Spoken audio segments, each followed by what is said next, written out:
आता पाहूया टॉप 9 राजकीय बातम्या। नॅशनल हेराल्ड प्रकरणी भाजप पुणे शहर युवा काँग्रेस मोर्चाचं काँग्रेस भवन बाहेर आंदोलन, तर भाजप कार्यालयाबाहेर आंदोलन करत काँग्रेस कार्यकर्त्यांचं भाजपला प्रत्युत्तर। सिंधुदुर्गातील बिडवलकर हत्येप्रकरणी निलेश राणेंनी फेटाळले वैभव नाईकांचे आरोप। पत्रकार परिषदेत आरोपी अमोल शिरसाटचा वैभव नाईकांसोबतचा फोटो दाखवला। हत्येप्रकरणी 2 वर्षांपूर्वीच वैभव नाईकांनी तक्रार का नाही केली असाही सवाल। आरोपी नंबर 2 अमोल शिरसाट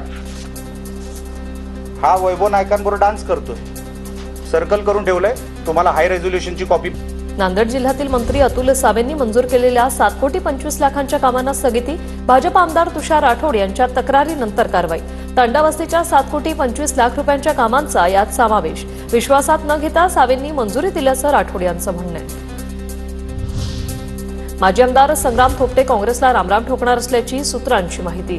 काँग्रेसचे माजी आमदार संग्राम थोपटेंचा भाजप प्रवेश जवळपास निश्चित, सूत्रांची माहिती। काँग्रेसनं थोपटेंना सातत्याने संधी देण्याचा प्रयत्न केला। थोपटे विधानसभा अध्यक्ष होऊ नये म्हणून त्यावेळी भाजपने प्रयत्न केले होते। संग्राम थोपटेंवर हर्षवर्धन सपकाळांची प्रतिक्रिया।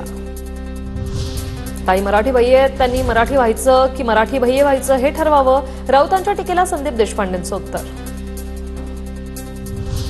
जनतेच्या पैशातून सुनील तटकरेंसाठी खास हेलिपॅड आहे का? रायगड रोह्यातील हेलिपॅडसाठी काढलेली जाहिरात ट्विट करत अंजली दमानी यांचा सवाल। अनधिकृत मशिदीच्या विरोधात किरीट सोमय्या आणि आमदार मिहिर कोटेचा यांचा मुलुंड पोलीस ठाण्यात परिसरात ठिय्या।